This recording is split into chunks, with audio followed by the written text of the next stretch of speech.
Welcome to the Man Cave Podcast with Dan Casper. It is time to catch up with our good buddy, Mr. Jake Bolks, Conservation Warden of the great state of Wisconsin. Jacob, how's it going, man? Good. It's a nice kind of chillier morning, but it's a good day. Yeah, absolutely, dude. So, hey, I saw we've got some new fishing regulations that just came out. I want to hit that up here in just a second with you. We did have a question, though, that our good friend Dave wanted me to ask you about fishing season in Half Moon Lake. Said noticed lots of people fishing yesterday on the walk, and I was actually looking at the regulations too, because there are a couple things for Half Moon, especially for bass too. It seems like. Yeah. So we haven't hit all of the closures yet and everything. But there are some fish seasons that are open year-round, and Half Moon's one of those lakes where you'll probably see people fishing year-round because of the catch and release season. So bass used to close, as part of the game fish season, but a few years ago it changed to, instead of closing, it's just catch and release. So you can't keep any bass, but a lake like Half Moon where you primarily catch bass when you're fishing around there, or panfish. Both panfish and bass are open year-round. It's just the bass this time of year kind of have the catch and release rules around them. So people can be out there, especially on these nice days. It gives them an opportunity to get out and do something. The main thing around this time of year, too, is the fishing license is reset at the end of the month here. So only a couple more weeks you can use the current license, and then you got to start getting your new stuff. Hey, Jake, I was looking at the Half Moon Lake here where it says out here only largemouth or smallmouth bass less than 14 inches may be kept, except one can be over 18. Was that something that was kind of – I remember as a kid, and this was a long time ago, but I remember as a kid it was like you can't keep a bass that was smaller than 14, had to always be over 14 inches. Yeah, that's the general statewide rule, is 14 inches is your minimum. There are different lakes. I'd actually say in like the fisheries world, there's a lot more lakes every year that have special rules depending on what the local community or fisheries biologist wants for those lakes. If you have stunted growth or if you want a trophy lake or something like that. But yeah, Half Moon's one of those interesting lakes where they kind of have a slot limit on bass, so you can keep your typical amount of bass, but they have to be either below 14 inches or you can keep one of those above 18. So I do periodically get complaints from people who are, doing the right thing. They're watching the news. They're watching people fish at Half Moon, and sometimes the news shows people with these little 10-inch bass in their bucket, and they call me, which is great because that means people are paying attention. But Half Moon is one of those lakes where they're encouraging you to take smaller bass because I think there's a lot of stunted ones in there, and they're trying to get that size bigger. Gotcha. I was perusing around social media, and I'm part of like the Eau Claire fishing group pages or outdoor pages and all that. Sure. And I saw, some people the other day were saying there was people fishing. I think it was down by the river, maybe by Phoenix Park for walleye, and they were kind of saying that they shouldn't be doing that at this time of year. Or like I think the impression I got was maybe they were kind of like putting a little pressure on the walleye when they shouldn't be. Do you kind of know a little bit about that? Yeah, so the Chippewa River is a little unique as well, where when you look at the fishing regulations, and a lot of people miss this, and to be honest, when I first moved to Wisconsin about a decade ago, I missed it too, but if you go to the fishing regulations, in the county-specific areas, sometimes you'll see a little fish symbol behind some of like the names of the rivers or lakes. Mm-hmm. So like on the Chippewa River, at the end of it, it has like this little fish symbol, which means there's hook and line fishing is open all year for all species except for muskie. You got to follow the typical muskie general inland state regulations. But like for walleye, you can year-round be down at Phoenix Park casting and retrieving for walleye, catching them, keeping them as long as they're 15 inches or longer. So there is definitely that biological and cultural component of this is the time of year where the fish are spawning, and it's good to protect them because even catching and release some species can put a lot of stress on that and potentially kill them or, interrupt their spawning. However, the biologists, especially in the river system, have deemed that, there's not enough pressure or they're spread out enough where it doesn't have a biological impact, so they leave that season open for more opportunity for fishermen. Gotcha. So when you see them on the news, I've seen it a lot on the news, especially in the weather segments, where they're like, well, it's so warm, we got the fishermen down at Phoenix Park, and they can legally be there and everything, and they can catch the fish as they're moving up and moving to the dams and stuff like that to spawn. Interesting. But I really encourage people, if you do enjoy the species and everything, I'm not saying throw fish back or anything like that, but try to keep your limit and respect the fish and respect the time of year where they're trying to spawn and create new ones for us for the future. Just a quick question. I know Bob's got one here for you too, but yeah. like with like the slots and the limits, does that come like from the fish biologist? I know like when we talk deer hunting, you got your deer council and they make recommendations and such. When it comes to like, I'm looking Altoona Lake and only 10 panfish may be kept. Is that kind of mostly from biologist recommendations? Yeah, so they definitely have a impact. So there's like state legislation that kind of creates like a foundation or an outline on what they can do, kind of like CDAC meetings where they can't just like go crazy and do whatever they want, but they can use different tools that are within like their management plans to, utilize on these different lakes and rivers to try to get it to whatever the goal is. Again, every water body seems to have a different goal on big fish, more fish, little fish, whatever. Take them all, leave them all. And the biologists can work with those different tools they have to try to achieve those goals. So they do have a lot of say in it, and every year they reach out to a lot of different DNR staff members, including the wardens, to kind of ask about what we see in the field, what the fishermen are saying, how is it easier to enforce it this way, harder to enforce it this way, stuff like that. So they utilize a lot of tools, and they do have a lot of kind of discretion on it, so they do change it here and there, but it's not like they can literally do whatever they want, if that makes sense. Yep, definitely. Hey, Jake, I was reading this, and one of the things I see here is a new small tournament registration requirement. And I know fun fishing tournaments are fundraisers for a lot of communities and organizations. What does that mean, registration requirements for these small, and what's a small tournament? That's a great question. That actually, I saw the press release, or that was emailed to me yesterday, and I was real busy yesterday and didn't have time to read into the details of it.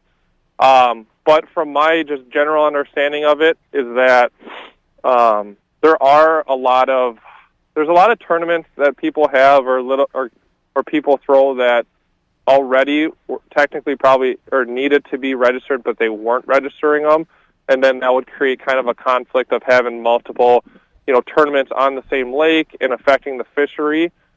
So I think the goal of this is to just make sure everyone gets it, gets their stuff in, gets it on the calendar, because there is like a tournament calendar. You can go to the DNR website, and then you can look at each lake, and they have like a set limit of tournaments per lake, per weekend, or per week. I think this is just an overall way to encompass getting them all on the board so everyone knows who's doing what and where it's at and when, and so the lakes aren't overpressured. It's a really good question, Bob. I just haven't had time to read the press release or read our guidance on it yet. I can read the first part of this press release here. Go for it. That announced today that the fishing tournaments that are statewide or regional in nature, seasonal without specific fishing dates, or that have fewer than 20 boats or 100 participants will be required to register with the DNR starting April 1st. Registration of these tournaments will be free of charge. And kind of what Jake was saying, the registration requirement will help the DNR gather data on the number and types of tournaments held on Wisconsin water bodies. So kind of sounds like I know what I'm talking about, even when I don't know what I'm talking about, huh? Yeah, so like everything in that first part of it, they're basically just alluding to, those are all the requirements, like the opposite of what you read was the requirements when you had to get them registered. So yeah, that's just clarifying that if you don't fit what the current requirements have been, you just need to get them in, and I mean, the press release says it for there. So I don't think it's going to be, it's really easy to do it. A lot of these tournaments that have been done or have been getting the permits, they work really easy with the fisheries biologists. I'm glad to hear that it's free, So it's not going to change anything for like the fundraising stuff. Fundraisers aren't going to lose money. Again, it's just so like these lakes don't get overpressured during the summer. Yeah, and as it says here too, the larger tournaments and some of the specialized tournaments are monitored and regulated through a paid permit system, but there was little information on the unpermitted tournaments, and this is what will help kind of everything there too. Yeah. So. Yeah. Good stuff. So, I know I've looked at that. I have heard, just from my personal life, different people, saying this or saying that, and I've heard more overall good from it. Even people that are like people that do participate in winter tournaments, summer tournaments, that it's just good to not have too much pressure on a lake and overdo it. And I know the local fishermen would probably want to know if they're having 3-4 fishing tournaments every weekend in the summer on a lake, and to reduce that, because some of these lakes do get pounded pretty good by different types of fishing tournaments. Mm-hmm. One more quick thing for what's new for this year. Since we're talking about walleye, it says here too, statewide daily bag limit of 3 walleye per day on all inland waters. Yeah, so around here, a lot of fishermen are aware of the ceded territory rules, walleye rules, where it's 3 fish, 15 to 20 is where you can keep them, and then you can keep one of those 3 over 24. That's for a majority of the state.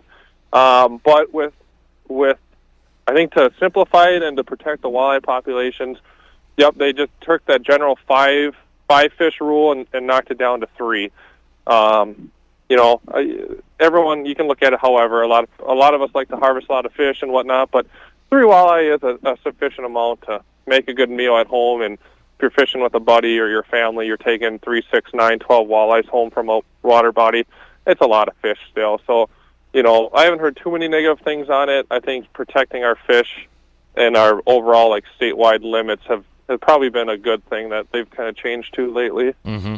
All right, before I let you go, too, just another quick reminder, next week's the week if you want those extra turkey tags, right? Yeah, I screwed that up. I went on my account on Monday because I want to get a zone 1. I want to hunt in a couple zones this year, so I was up ready to go Monday. I got my patron's license. I'm like, why can't I buy a bonus tag? And I looked at the dates, so I'm sure I wasn't the only one that did it. So I'm ready to go. I got my patron's license already. But next week's the week. I know for sure zone 1, which is basically south of Eau Claire County down through that La Crosse, Triplets region. That goes on sale right away first day. Zone 4, where we're at, I forgot to look. It's either Wednesday or Thursday on that one. Thursday, I believe, because that's the one I'm looking at. So, so watch for that. There, a lot of those zones already have A, B, and C filled up, so you're definitely going to want to be ready. Now, the thing is, too, you can get multiple zones, right? Or for multiple weeks, right? Like if you wanted the 5th week, say, and then get the 6th week, you can get a couple of them, can't you? Yeah, you can get as many bonus turkey harvest authorizations as you can. They just limit you to 1 per day. Okay. So like that first day it goes on sale, you're going to want to pick whatever your top priority is. Like if you want to get another one up here, I have Zone 4 Season C, or like the 3rd season that I got drawn this year. But if I'm lucky enough or wanted to, I could go in and get the same bonus tag again. So I could have 2 for the same season. That way I could harvest 2 turkeys during the same hunt if I wanted. So you can get multiple ones per season and per zone and everything like that. It's just, it knocks it down to 1 per day until they're gone. Gotcha. Good info there. Jake? Yeah. We appreciate it. One more thing on just the fishing stuff, just because we were talking about it so much. As a reminder, the one other change locally is the Chippewa River north of Dells Dam, so the Eau Claire Dam. They changed the walleye regulation there from, it was 14 to 18 slot length. You couldn't keep anything there.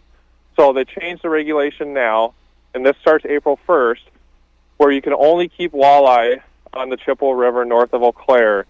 13 to 16 is where you can keep them. 13 inches, 16 inches, you can keep them.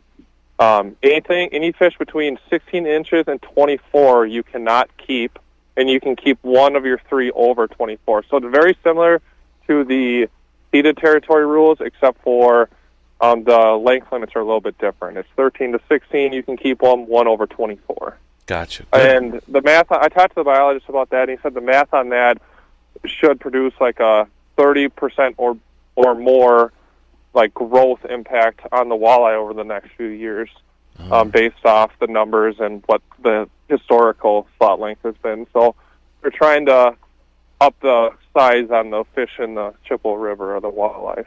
Interesting. Good nugget there, Jake. Lots of stuff. We appreciate you hopping on and breaking it all down for us this morning. So big thanks, buddy. Yeah, no, that sounds good. Spring's coming, so I'm sure one of these days, these months, I'll run in there. Maybe we can have another long form version of it and go over everything leading up to the summer here, because I'm sure it's going to be a busy spring and a busy summer. Absolutely. Do you have one more thing I there, was going to say, should have been in here today. We got pie. We got all kinds of pie for you today. Oh, What's your favorite kind of pie? It depends on the time of year, but I am a sucker for your classic apple pie. But right. I don't know, some people, everyone likes their pie different. I actually enjoy like a good cold apple pie. Ooh. There you go. Nice and cold. I don't like heating it up too much. Oh, man. Heating it up with ice cream or whipped cream? I know, it's not bad, but I don't know, a good cold apple pie, can't go wrong. But, I got my Quick Trip alert this morning talking about Pie Day, and I was like, oh, man. Yep. Got to get in for it. Well, the man was here with his pies, so Main Street Cafe. Main Street? Oh, yeah, they make a good. They definitely make a good pie, no doubt about it. Well, if you're driving by, stop in. Yeah, absolutely. I will. All right, Jake, we appreciate it, buddy. As always, have a good rest of your week, and we'll catch up again next week. Okay? Yeah, you guys too. Thanks. You got it. There you go, Jake Bolks, our conservation warden buddy from the great state of Wisconsin. A lot of good info there, especially with the new fishing regulations coming out. I was reading these regulations because I get them on my email too, and I was looking at these yesterday, and I'm thinking there's a lot to monitor as far as fish, lakes, rivers, streams, fish varieties, all the different kinds of fish we got. Different counties have different stuff. It's just unbelievable. And so to keep it fresh, I guess, and keep it viable in Wisconsin, because there are a lot of people that fish. A lot of fish come out of our waters, and to be able to keep the habitat up and keep the next generation going, I mean, it's an art. I'll tell you, I give the DNR credit for monitoring it the way they do. Yep. Some people obviously never agree with the DNR, but boy, I'm telling you what, it's quite an organization. They got a lot on their shoulders. Yep, definitely.